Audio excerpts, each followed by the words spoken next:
হ্যাঁ, হ্যাঁ, বৃষ্টি বৃষ্টি শুরু হয়েছে। এখন আমরা কি করেছি একটা ব্রিজের নিচে আমায় দে রে দে ছাড়িয়া। হ্যালো বিউটিফুল পিপল, আশা করছি যে যেখান থেকে দেখছেন সবাই সুস্থ আছেন, ভালো আছেন। আজ অনেকদিন পরে গ্রামের বাড়িতে গিয়েছিলাম। সর্বশেষ গ্রামের বাড়িতে গিয়েছিলাম কোরবানির ঈদের সময়, তারপরে আজকে গেলাম। একটা জরুরি কাজের জন্য গিয়েছিলাম। কাজটা সেরে প্রকৃতির মাঝে কিছুক্ষণ মজা করলাম, সেটাই আপনাদের সাথে শেয়ার করছি। গ্রামের বাড়িতে আগে অনেক আশা হতো। ইদানিং জীবনের ব্যস্ততা, চাকরি-বাকরি সব মিলে এখন আর আসা হয় না। অনেকদিন পর আজকে আসলাম, ভালোই লাগতেছে। মেঘলা আকাশ, ছোট খালের মধ্যে পাশে একটা নৌকা দেখলাম। অনেকদিন নৌকা বাইনা। একটা সময় ছিল ছোটবেলায় যখন এই নৌকা নিয়ে আমরা স্কুলে যেতাম, নৌকা বাইতাম, স্কুলে যাইতাম, সাথে যাওয়ার পথে আমাদের বন্ধুদের বাড়িতে দাঁড়াতাম, ওখান থেকে ওদেরকে নিয়ে আবার স্কুলের দিকে যেতাম। সেই স্মৃতিগুলো আবার মনে পড়ে গেল। আসলে শহরের জীবন আমার কখনোই ভালো লাগে না। আমি প্রকৃতিপ্রেমী মানুষ। আমার সবুজ ভালো লাগে, নদী ভালো লাগে, গাছপালা ভালো লাগে। এইখানে আসার পরে যে শান্তিটা পাওয়া যায়, সেই শান্তিটা আসলে শহরের জীবনে কোথাও নেই। অনেকদিন পর নৌকা বাঁধছি। আজকের আকাশটা অনেক সুন্দর। ঈশান কোণে মেঘ জমেছে। ওই যে মেঘ দেখো, মেঘের সাদা ভেলা। মাঝে মাঝে বৃষ্টি হচ্ছে, ঠান্ডা বাতাস, আবার রোদ উঠতেছে। সুন্দর একটা আলো ছায়ার খেলা চলতেছে।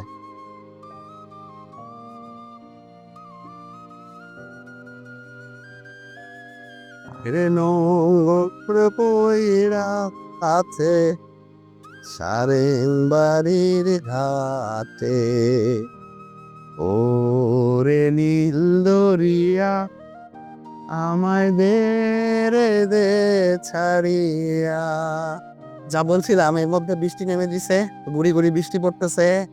আমরা ছোট খাল দিয়ে নৌকা নিয়ে এগিয়ে যাচ্ছি সামনে। আর কিছুদিন পর যখন পুরো বর্ষাকাল চলে আসবে, তখন এই বিলের মধ্যে একেবারে সরাসরি বিল সম্পূর্ণ পানিতে তলায় থাকবে।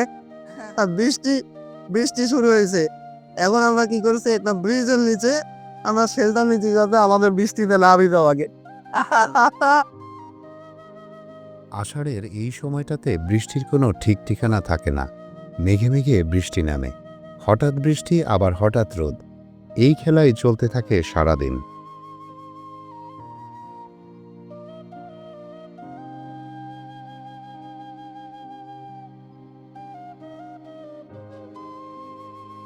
আমাদের গ্রামের বাড়ি হচ্ছে বরিশাল ঝালকাঠিতে। ঝালকাঠির থেকে আরেকটু গ্রামের ভিতরে আসতে হবে, উত্তর দিকে, নামটা বলতেছি না। আমাদের এই অঞ্চল হচ্ছে পেয়ারা আমড়ার জন্য বিখ্যাত। খালের পাশে সুন্দর করে শশা গাছ, কুমড়া গাছ লাগানো। এদিকে প্রচুর পরিমাণ শশার ফলন হয়। এখন শশা কুমড়ার সিজন। আর বিলের মধ্যে হচ্ছে আমাদের এই আর কিছুদিন পরে আমরা ভাসমান পেয়ারা, আমরা এগুলোর হাট বসবে, আমরা সেখানেও যাব। আজকে একটা জরুরি কাজে হঠাৎ করে বাড়িতে আসলাম। খালের পাশে নৌকা, অনেকদিন নৌকা চড়ি না, তো আজকে চিন্তা করলাম যে একটু নৌকা চড়ি আর কি। তো যার নৌকা তার কাছ থেকে চেয়ে নিয়ে আমরা খালের মধ্যে ঘুরতেছি। আর কিছুদিন পর বর্ষার সময় আমাদের এই অঞ্চলের যে ধান ক্ষেতগুলো থাকে, সেগুলো সব তলিয়ে যায় পানিতে।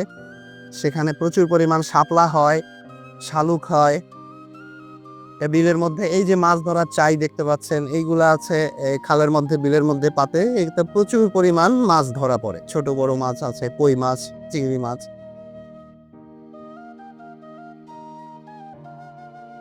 আমরা এখন স্রোতের বিপরীতে নৌকা বাঁধছি, যার কারণে একটু বেগ পেতে হচ্ছে। নৌকা বাওয়াটা আসলে কিন্তু প্রচন্ড পরিশ্রমের কাজ।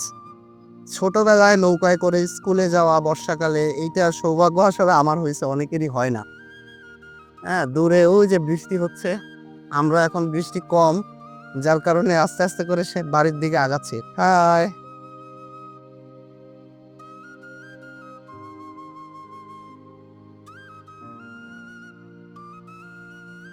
চলে এসেছি ঘাটে। আমাদের নৌকা ভ্রমণ আজকে এখানেই শেষ। এরকম ছোট ছোট ভ্রমণ এনজয় করার জন্য আমার সাথে থাকতে হবে, কিন্তু ফলো করুন আমার ইউটিউব চ্যানেল এবং ফেসবুক পেজ। ধন্যবাদ। বন্ধুরা, আমি একজন ভ্রমণপ্রিয়াসী প্রকৃতিপ্রেমী মানুষ, তাই কোথাও ঘুরতে যাওয়ার সুযোগ পেলে তা হাতছাড়া করি না। আর যেখানেই ঘুরতে যাই না কেন, ছোট ছোট স্মৃতি ধরে নিয়ে আসি আমার ক্যামেরায়। যদিও সময়কে ধরে রাখা যায় না, কিন্তু স্মৃতি ধরে রাখা যায় ক্যামেরার মাধ্যমে। আপনাদের সাথে আবার দেখা হবে। আল্লাহ হাফেজ।